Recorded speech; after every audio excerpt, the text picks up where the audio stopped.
Hello champions, कैसे हैं आप सब।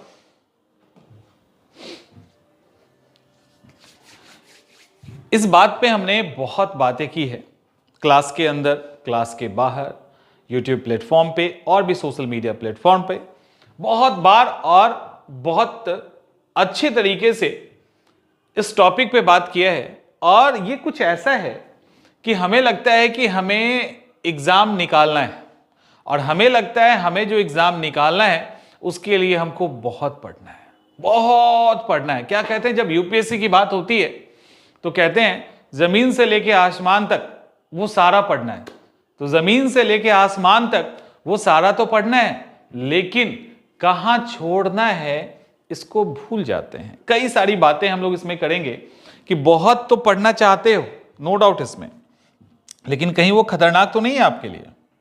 आप जो बहुत पढ़ना चाहते हैं, आप जो ये बहुत पढ़ना चाहते हैं, चल क्यों नहीं रहा ये,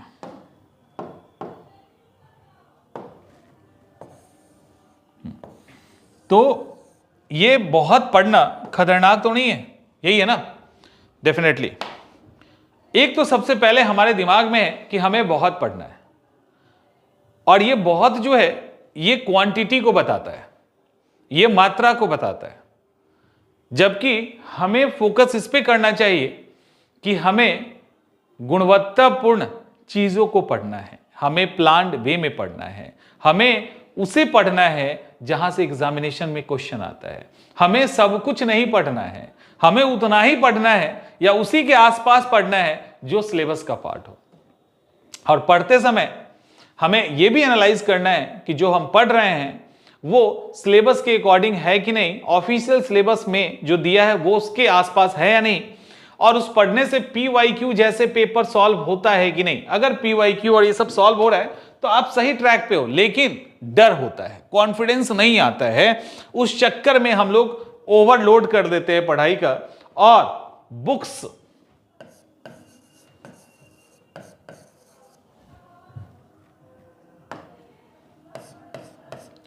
नोट्स, पीडीएफ, करंट अफेयर्स, इन सब का इतना भरमार हो जाता है, एमसीक्यू इतना भरमार हो जाता है, इतना भरमार हो जाता है कि उसके अंदर उलझे रह जाते हैं। 2 साल भी कम पड़ता है, प्रॉपर रिवीजन नहीं हो पाता है। जैसे अगर हम करंट अफेयर्स की बात करें तो कई सारे टेलीग्राम के ग्रुप बने हुए हैं, सब जगह फ्री में ये, फ्री में वो, फलाना ढिमाका करके इतने सारे फ्री प्लेटफॉर्म है। कहीं पे पेपर का कटिंग आ रहा है, कहीं पे कुछ आ रहा है, कहीं पे 10-10 पेपर आ रहा है। मैंने तो अब बंद किया है, मेरा नंबर ओपन था तो किसी न किसी ग्रुप में सब ऐड कर देता था। और होता ये था, मैंने बड़ा ही बहुत ही फनी लगता था, उसके अंदर न्यूज़पेपर आ रहा है। अब न्यूज़पेपर मान लो 5-5, 7-7 न्यूज़पेपर आ गया, तब भी ऐसा कोई दिन नहीं गया जब नीचे से कोई ना कोई मैसेज नहीं आता था। मान लो सारा पेपर आ गया, अब बाई चांस हिंदुस्तान नहीं आया तो नीचे से मैसेज कर देता था हिंदुस्तान तो आज आया नहीं। अब किसी दिन इंडियन एक्सप्रेस नहीं आया तो आज तो इंडियन एक्सप्रेस नहीं आया, आज हिंदू नहीं आया। अब उस पेपर का कोई करेगा क्या, हमको ये समझ में नहीं आता। इसके अलावा पीडीएफ का नोट्स आ रहा है धड़ल्ले से। अब वो जो पीडीएफ का नोट्स आ रहा है, एक ग्रुप से उठा रहे हो, दूसरे से उठा रहे हो, तीसरे से उठा रहे हो, उसका क्या करोगे। आपके पास करंट अफेयर्स के 2-2 हजार पेज के पीडीएफ जमा हो गए, इवन इससे ज्यादा जमा हो गए, इसका क्या करेंगे आप। ये किसी काम का है तो बताइए। हम ऐसे ही ओवर कंटेंट के शिकार हो चुके हैं, और ये ओवर कंटेंट का शिकार किताब के स्तर पे, नोट्स के स्तर पे, पीडीएफ के स्तर पे, एमसीक्यू के स्तर पे। लेकिन ये पूरी तरह से सही नहीं है। बुक्स में कहीं ना कहीं हम बेईमानी कर देते हैं। अगर किताब हमारे पास ठीक ठाक संख्या में रहे तो इनकी जरूरत बहुत कम पड़ेगी। तो ऐसे ऐसे ग्रुप बने हुए हैं जहां पे एम लक्ष्मीकांत पीडीएफ में मिल रहा है, जहां पे विपिन चंद्रा पीडीएफ में मिल रहा है, एस चांद की किताब पीडीएफ में मिल रहा है, महेश वनवाल पीडीएफ में मिल रहा है, एटलस पीडीएफ में मिल रहा है। उस पीडीएफ का क्या करोगे, उस पीडीएफ का मुझे तो यही समझ में नहीं आता। उस पीडीएफ का आप करेंगे क्या, ठीक से पढ़ाई होगी नहीं उससे। उसकी जगह पे एक एक फिजिकल किताब अगर आपके पास आ जाए, एक एक किताब दो दो किताब, उसको पढ़ो ना 20 बार, तो नहीं, यहां से उछल के वहां, वहां से उछल के वहां। अब यही हाल क्या है, नोट्स का है। अब नोट्स भी कहीं कहीं से आ रहा है। मैंने देखा है कि बड़े बड़े इंस्टीट्यूट का टेस्ट सीरीज करवाया जा रहा है। अब वहां पे टेस्ट सीरीज का महंगा है, अब कहीं से कोई फोटोकॉपी जुगाड़ कर लिया और 5 रुपए 10 रुपए के हिसाब से टेस्ट चल रहा है। अब फलाने फलाने इंस्टीट्यूट का टेस्ट है, अब बच्चे लगे पड़े हैं उसके अंदर।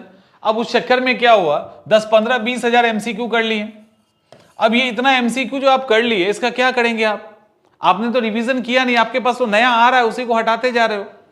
कमी कहां है और उसको कैसे ठीक करें, उस पर कैसे काम करें, उस पर सोच ही नहीं पा रहे हैं।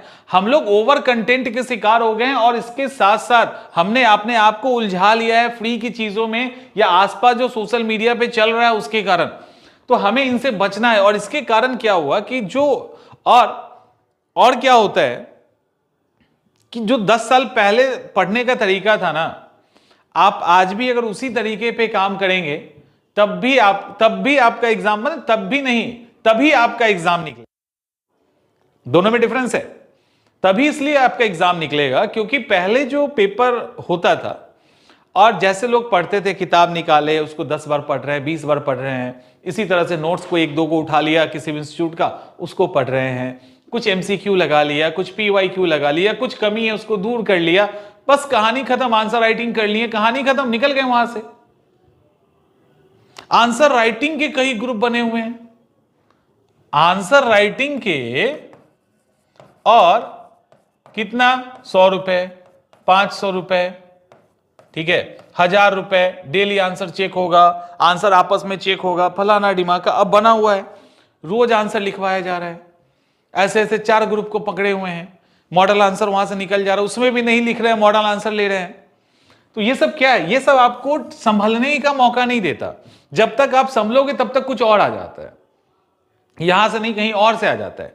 इन सब चीजों से दूर होने का समय है, अभी दूर हो जाइए। आपने भी देखा होगा जो बहुत बुकिस होते हैं उनका एग्जाम नहीं निकलता, जो बहुत पढ़ाकू होते हैं उनका एग्जाम आज भी नहीं निकला है और 20 साल पहले भी नहीं निकला है। जो बहुत सारा जिनके पास किताब होगा ना, जो बहुत विद्वान होंगे, जो मार्केट में किसी से टकरा जाए तो उसका कॉन्फिडेंस का चकनाचूर कर दे, उसके कॉन्फिडेंस को, ऐसे चकनाचूर करने वाले जो व्यक्ति हैं वो आपको हमारे जैसे बाहर मिलेंगे। ये एक फैक्ट है, ये एक कड़वा सच है जिसको एक्सेप्ट करना पड़ेगा। अगर कोई बड़ा धुरंधर है, खूब विद्वान है, सामने वाले को धूल चटा दिया किसी भी चीज में, तो वो एग्जाम क्रैक नहीं करता है। वो जो लैक कर जाता है ना, वो उसको बाद में रियलाइज होता है कि कहां चूक हो गई एक्चुअली। और उस जिसको धूल चटाए हुए है वो एसडीएम, डीवाईएसपी और आईएएस आईपीएस बन के बैठा हुआ है। तो ये चीजें होती है, ठीक है। कारण क्या है कि सामने जिसने भी ऐसा काम किया उसने एक गलती कर दी कि उसको उतना कंटेंट की जरूरत नहीं थी, उनको उतना पढ़ने की जरूरत नहीं थी, उसको उतना समझने और याद करने की जरूरत नहीं थी। उसने जबरदस्ती अपने आप को उसमें झोंक दिया, सामने वाले ने सही एनालाइज किया, उसने अपने आप को सीमित रखा क्योंकि क्वेश्चंस बार बार वहीं से आ रहा है, सीमित रखा, टारगेट हिट किया, आज नहीं कल हो ही जाना है। और ऐसे कई एग्जाम्पल्स हैं हमारे पास, हमारे खुद के कई दोस्त हैं जिन्होंने एक एक कॉपी पे, 2 कॉपी पे पूरे एग्जामिनेशन को निकाल लिया है। उनका 2 मोटा कॉपी, बस कहीं जाते थे कोई किताब हाथ में नहीं, वो 2 कॉपी कोई भी एग्जाम के लिए उतार दो, प्रीलिम्स या मेंस, निकल जाना है, निकल जाना है, निकल गया, सिलेक्शन ले लिए। और भी कई सारी बातें थी, क्लास के अंदर बताएंगे। तो हमें जो सबसे बड़ा खतरा है आज के डेट में वो है ओवर कंटेंट। हमें इससे बचना है। देखिए इसके लिए आप करेंगे क्या, जो ओवर कंटेंट से बचने का सिंपल सा तरीका है, आपको हर एक चीज को, जैसे किताब है ना, बुक्स है, तो आप हर एक सब्जेक्ट का 1 से 2 किताब रखिए, हार्डली। नोट्स 1 से 2 इंस्टीट्यूट का आपको नोट्स रखना है। हर हाल में पीवाईक्यू आपको करना है, सारे सब्जेक्ट का पीवाईक्यू करना है। एमसीक्यू की बात करें या टेस्ट पेपर की बात करें, तो एक बात बताऊं, अगर मॉक टेस्ट की बात कर लो या एमसीक्यू के लेवल पे बात कर लो, तो 20 जो है ना वो सफिशिएंट है। 20 अच्छे स्टैंडर्ड का टेस्ट पेपर सफिशिएंट है आपको एनालाइज करने के लिए, आपके अपने गलतियों को चेक करने के लिए इतना काफी है। कैसे अभी हम लोग देखेंगे। इसके अलावा भी कुछ है, कुछ और पीडीएफ नोट्स में आ जाएगा, पीडीएफ अलग से करने की जरूरत नहीं है। करंट अफेयर्स एक बड़ा मुद्दा है।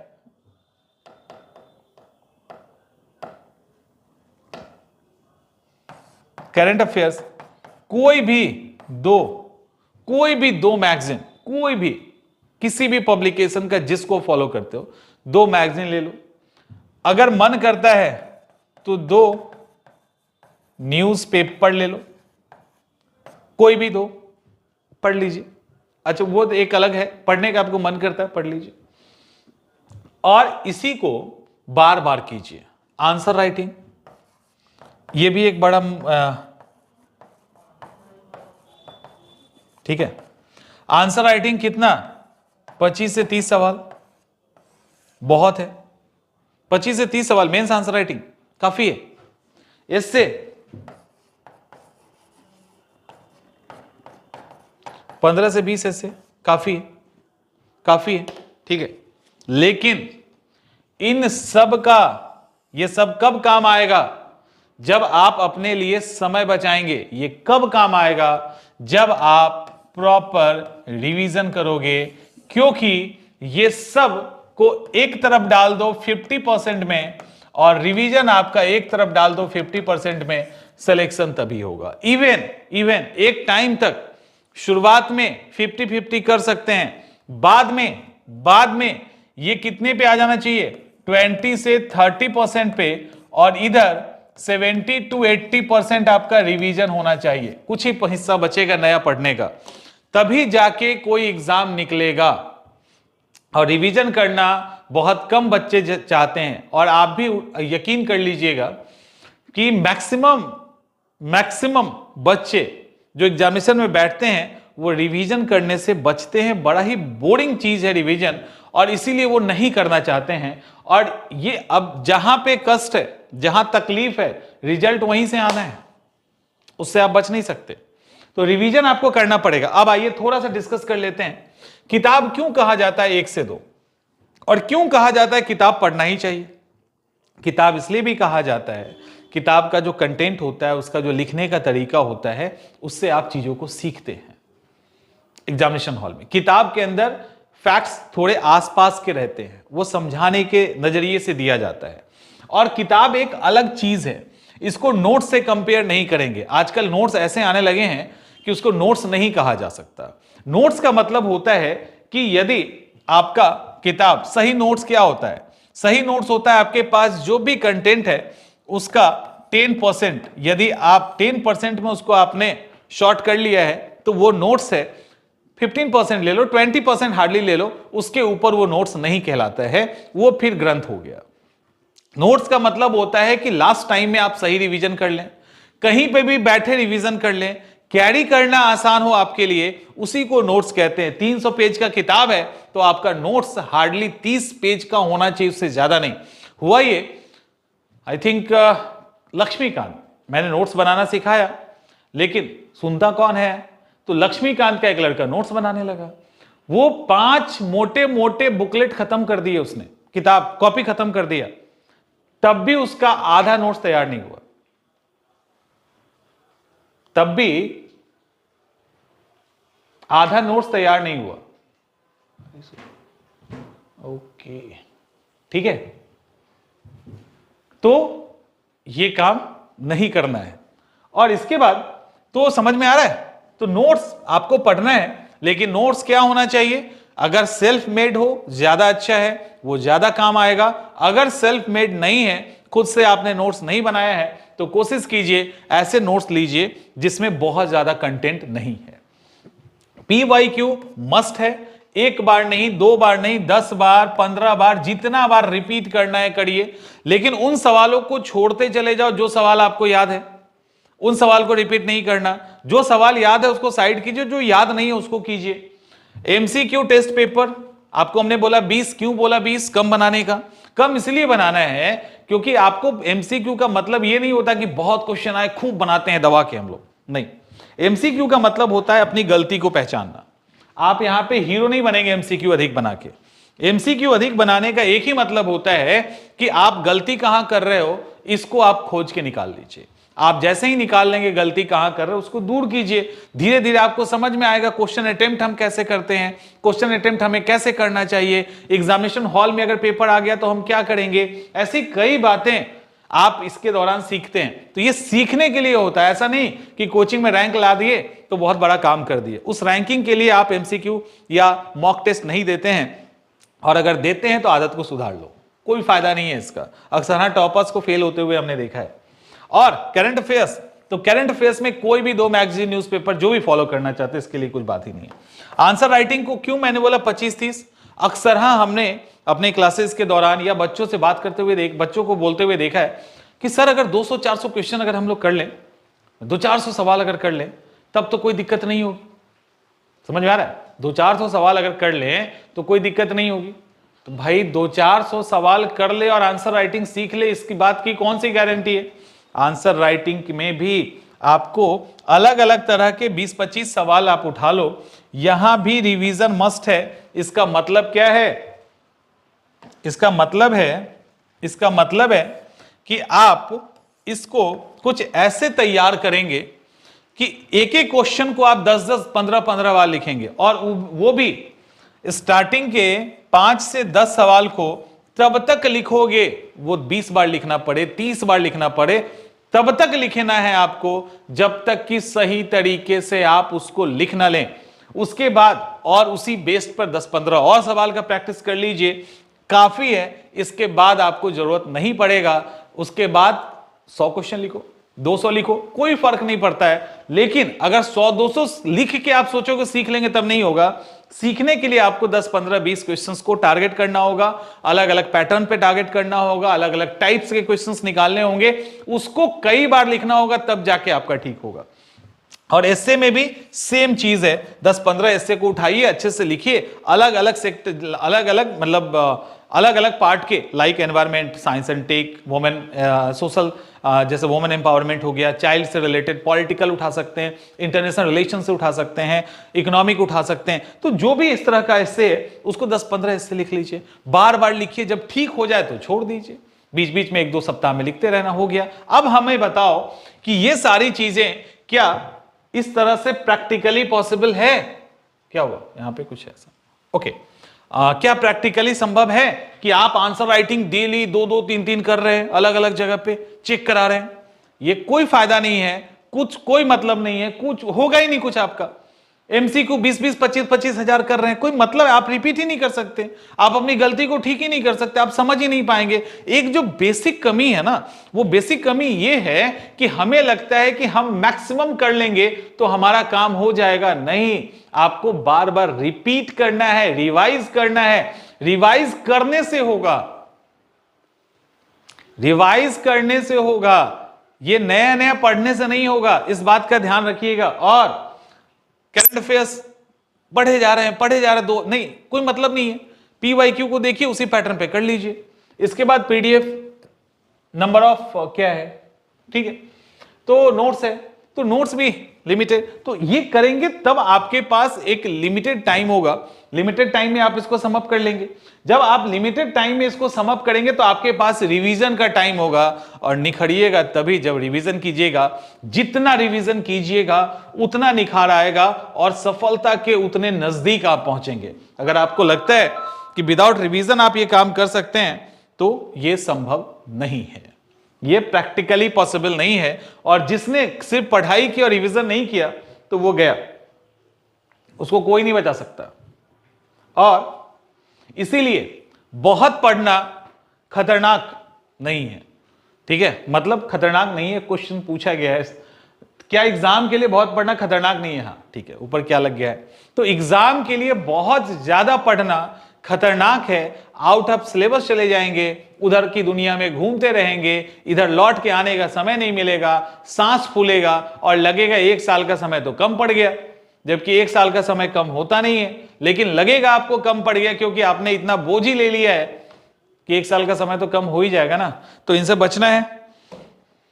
और पढ़ना उतना ही है जो आपके सिलेबस के अकॉर्डिंग हो। उसके बाद थोड़ा सा और दायरे को बढ़ा लीजिए, कवर कीजिए, PYQ को सामने रखिए। जो PYQ के लेवल पे आपकी तैयारी हो गई तो उसको डन कीजिए, कहानी खत्म, तैयारी आपकी हो गई। बार बार रिवाइज कीजिए, एग्जामिनेशन दीजिए, क्वालिफाई कीजिए, सिलेक्शन लीजिए और जीवन को बहुत अच्छे तरीके से जी लीजिए। मिलते हैं हम लोग नेक्स्ट सेशन।